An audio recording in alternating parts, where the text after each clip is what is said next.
Bonjour et bienvenue dans cette nouvelle vidéo d'Attila où je vous présente l'arbalète Horizon Cornet 390 XT. Comme son nom l'indique, c'est une arbalète qui tire des traits à la vitesse de 390 fps. C'est une arbalète à poulie qui est donc assez puissante, qui se manie plutôt bien.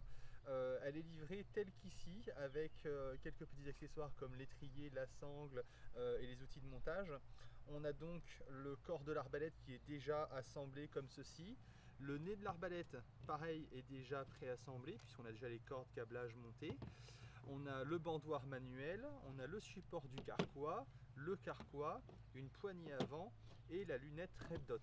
La lunette Red Dot, petite particularité, comme beaucoup d'arbalètes maintenant sur le marché, c'est une lunette qui grossit par 4, donc c'est une 4 x 32 parce que son diamètre est de 32 et elle a une fonction Red Dot. Donc vous avez 5 degrés de luminosité sur le rouge et 5 degrés niveau comme vous voulez de luminosité en bleu, donc bleu et rouge. Et en fait ce sont les petits points, les petits ronds à l'intérieur qui s'allument quand vous activez cette fonction là. Donc le rouge est recommandé pour la journée et le bleu pour la nuit. C'est comme le vert, c'est une couleur qui se voit mieux la nuit que le rouge. Donc maintenant qu'on a fait un petit tour, je vais procéder au montage de l'arbalète. Alors pour le montage c'est assez simple puisque vous avez ici une glissière. Alors il y a un sens pour mettre cette glissière qu'on appelle aussi un coulisseau ou un slide en anglais. Du coup en fait le sens est assez simple puisque vous avez une rainure qui est plus profonde que l'autre. Voilà, celle-là rentre plus vers le plastique que celle-là qui s'arrête un peu avant. Donc en fait ça va dans le même sens. La corde la plus haute va dans la rainure la plus profonde, la corde la plus basse va dans la rainure la moins profonde. Voilà, il faut qu'on puisse le mettre comme ceci. Si jamais vous essayez de le mettre de l'autre côté, vous êtes donc dans le mauvais sens et vous allez voir que ça le fait tourner comme pas bon. Voilà. Hop. Voilà, je vais y arriver. Donc je remets ici, voilà, il se positionne simplement. Ça permet en fait de diminuer la friction entre les câbles et les empêcher de remonter frotter contre l'intérieur du rail de l'arbalète. Alors pour le fixer, c'est simple, vous mettez donc la glissière comme ceci, vous positionnez le câble sur le dessus du rail et vous passez la glissière gentiment dans son passage ici. Ensuite vous alignez donc le nez de l'arbalète et vous le faites rentrer gentiment. Alors les Horizon ont la particularité d'avoir un nez qui est très ajusté au dixième de millimètre. Donc on fait passer le dessus ici et une fois que le dessus est mis, clac, ça glisse à l'intérieur. C'est positionné facilement comme ça. Pour maintenir le tout, on a une grosse vis. Alors là je vais retourner l'arbalète parce que c'est plus facile. Une grosse vis qui vient ici. Donc il suffit de la mettre là. Alors moi je vais tirer en fait sur le nez pour le redresser comme ça, pour bien aligner. Ça sera beaucoup plus facile pour visser que si je l'aligne pas et que je force. Regardez comment c'est facile à visser. Voilà. Et je mets juste... Ah, je vais y arriver. Un quart de tour de serrage. C'est largement suffisant. Avant de monter le carquois, pensez bien à monter l'étrier. Souvent sur les arbalètes, donc c'est pas le cas sur ce modèle là, mais parce que le carquois va se fixer sur le rail, mais souvent sur les arbalètes on a un carquois qui vient se positionner par dessus les fixations de l'étrier. Donc pensez toujours à mettre l'étrier en premier et le carquois ensuite. Donc je le fais rentrer dans ces trous. On a deux petites vis ici. C'est juste un filetage avec une empreinte de clé Allen à l'intérieur. Ce sont ces vis là qui vont servir à fixer l'étrier. Donc hop, je mets en place, hop, quand ça tombe pas.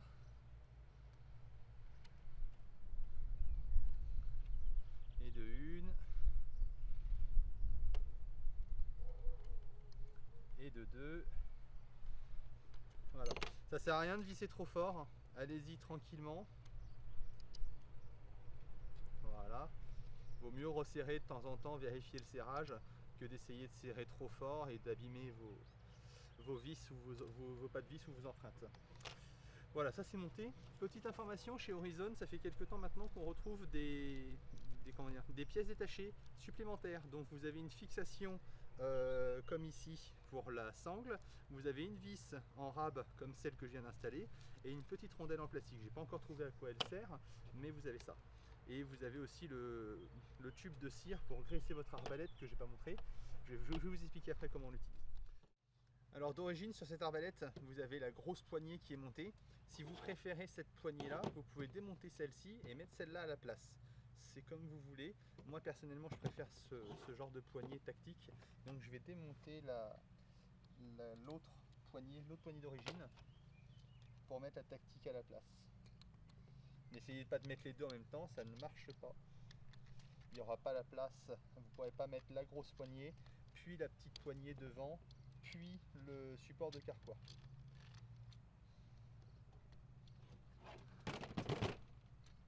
Voilà.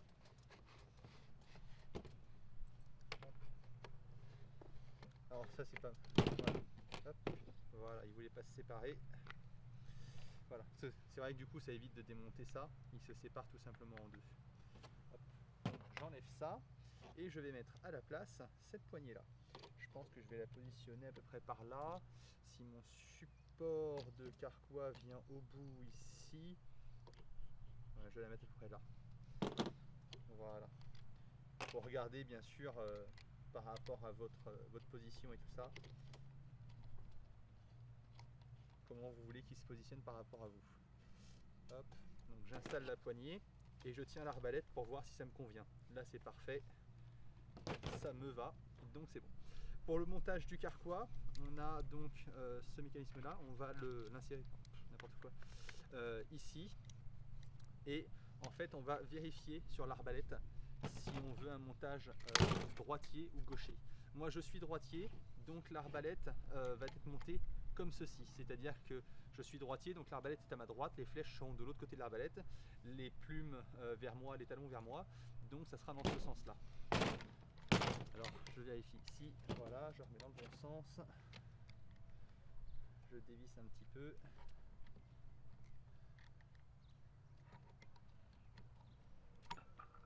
Voilà.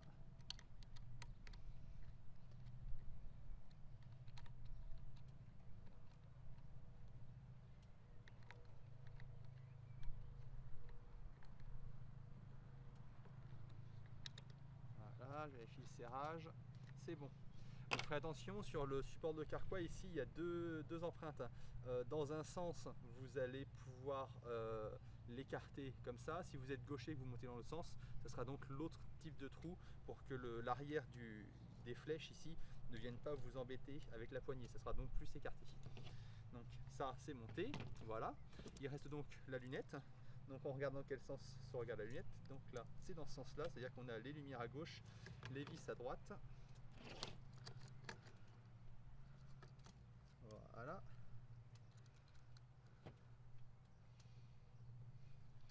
Et voilà, l'arbalète est assemblée. Bon, maintenant que l'arbalète est montée, je vais vous parler de la lunette de visée. Si vous retirez le petit capuchon ici, vous allez vous apercevoir que vous avez une inscription très importante. Donc là c'est marqué directement ici, vous avez un sens, up, donc si vous tournez dans ce sens là, c'est-à-dire vous allez remonter la visée, et ça vous met un clic est égal à un demi-pouce à 100 yards. Donc ça veut dire que si par exemple vous visez un point ultra précis à 100 mètres et que vous tirez, et que votre flèche par exemple atterrit à 2,54 cm à droite, alors je dis ultra précis, c'est pour donner par l'exemple précis d'un pouce, ça veut dire que comme vous avez un clic qui est égal à un demi-pouce à 100 yards, il va falloir donc faire 2 clics vers la droite pour ramener, c'est-à-dire que si vous visiez là et que votre flèche atterrit là, il va falloir corriger votre visée pour s'aligner sur la flèche, donc dans le sens de la flèche, et vous allez faire 2 clics parce que par exemple vous serez à 100 mètres et que vous avez une différence de 2,54 cm, soit un pouce, donc 2 clics pour corriger, pour venir vous aligner. Cette méthode est très efficace, malheureusement très peu connue dans le monde des arbalètes, donc du coup je vous explique ça. Vous allez retrouver un tableau avec un tutoriel que je vous mets en lien directement dans la vidéo. Voilà, pour passer ensuite au tir, c'est très simple, vous avez un bandoir manuel qui est livré avec l'arbalète. Le principe est assez simple, il faut faire passer le centre de la corde, on écarte les crochets comme ça, et on fait passer le centre de la corde par l'arrière de l'arbalète, et on attrape la corde avec les crochets. Vous avez ici une encoche qui vous permet de faire passer la corde, c'est ultra important, vous n'arriverez jamais à armer l'arbalète si vous ne mettez pas les crochets et la corde qui passe par l'arrière. Si la corde passe au milieu, jamais vous ne pourrez armer l'arbalète. Donc vous êtes positionné comme ceci. Je vais décaler ma table pour pouvoir vous montrer. Voilà. Donc je mets le pied dans l'étrier, j'attrape la corde et je tire en arrière. Voilà. L'arbalète est armée. C'est aussi simple que ça. Quand l'arbalète s'arme, la sécurité va s'enclencher automatiquement ici. Vous ne pouvez pas l'enlever, ça bouge un petit peu, mais vous ne pouvez pas enlever la sécurité tant que vous n'avez pas mis une flèche. Donc vous prenez une flèche, vous faites attention puisqu'il y a deux couleurs de plumes sur les 3 plumes. Vous en avez une qui est de couleur différente des autres. Donc la jaune, qui est de couleur différente, va se mettre dans le rail, ce qui va permettre d'aligner l'encoche de la flèche avec la corde. Et on fait bien reculer la flèche jusqu'en butée. Il faut que la flèche soit en contact avec la corde. Une fois que la flèche est mise, là vous voyez qu'on peut facilement retirer la sécurité, se mettre en visée et tirer. Voilà, on sent tout de suite, c'est une arbalète très puissante, agréable et facile à utiliser. Je vais vous montrer quelque chose d'autre maintenant, c'est comment désarmer l'arbalète. Puisque si jamais vous recevez l'arbalète à la maison, c'est votre première arbalète, vous êtes très heureux de la recevoir et vous l'assemblez dans la maison. Seulement vous ne pouvez pas décharger l'arbalète, vous ne pouvez pas tirer une flèche. Et comme il est interdit de tirer à vide, puisque l'énergie de la corde va se dissiper dans les poulies au lieu de pousser la flèche, vous allez donc casser vos poulies et ou vos branches. Donc je le dis et je le répète toujours dans mes vidéos, ne déchargez jamais l'arbalète à vide. Donc je refais le même principe, j'arme l'arbalète, voilà, mais je ne veux pas tirer. Donc en fait j'enlève mes crochets comme si j'étais prêt à tirer, sauf que je ne veux pas tirer. Donc ce que je vais faire, c'est que je vais replacer mes crochets comme si je venais d'armer l'arbalète, donc bien en passant ici la corde par l'arrière du coup de l'arbalète. Je positionne correctement les crochets, je m'assure qu'ils sont bien enclenchés. J'ai un petit bouton, je n'ai pas fait, j'aurais dû le faire avant. J'ai un petit bouton ici sur le côté qui permet de bypasser la sécurité anti-tir à vide. Donc en fait il faut soulever cette petite patte, il faut la soulever et ça vous permet d'enlever la sécurité. Une fois que vous avez enlevé la sécurité, vous pouvez vous repositionner, vous vérifiez vos crochets encore une fois, 2 fois vaut mieux qu'une, vous vérifiez bien, la sécurité est enlevée et vous pouvez appuyer sur la détente pour libérer la corde. Attention parce que du coup le démontage peut aller très vite.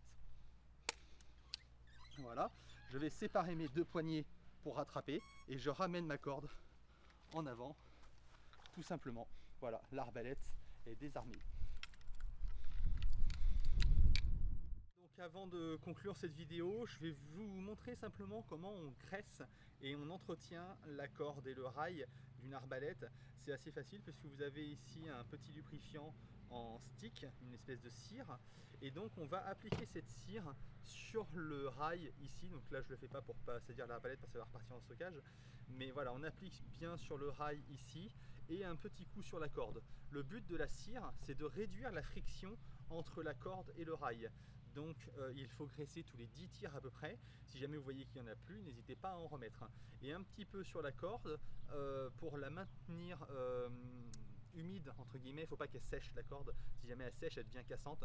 Donc vous la maintenez un petit peu comme ça, un petit peu ici. Vous pouvez mettre de la graisse si vous voulez, ou quelque chose qui va maintenir sur le reste du cordage, sur les câblages. Une petite graisse, mais pas une graisse rouge, quelque chose d'assez liquide qui va rentrer dans les fibres. Et donc voilà, c'est tout ce que vous avez à faire en gros. Si jamais vous voulez entretenir votre arbalète aussi, vous pouvez mettre un coup de soufflette sur les roulements des poulies et un spray silicone pour que ce soit un graissage sec. Voilà, c'est tout ce qu'il y a à faire. Une arbalète, c'est super simple. On me pose souvent la question de l'arbalète si on la laisse monter. Bien sûr, quand vous la stockez par exemple pour d'une saison à l'autre, vous pouvez la laisser assembler comme elle est là. Bien sûr, vous ne pouvez pas la laisser armer. Armer, ça dure pas plus de 4 à 6 heures maximum, hein, c'est ce qui est donné pour les périodes de chasse Une partie de chasse en gros va durer 6-8 heures. Là c'est la durée qu'elle peut rester armée. Mais ça c'est dans les pays où la chasse est autorisée, etc. etc. Donc voilà. J'espère que cette vidéo vous a plu. N'hésitez pas à poser vos questions en commentaire de la vidéo ou en nous contactant directement sur notre site attila.com. Et je vous dis à bientôt sur notre site. Merci, au revoir.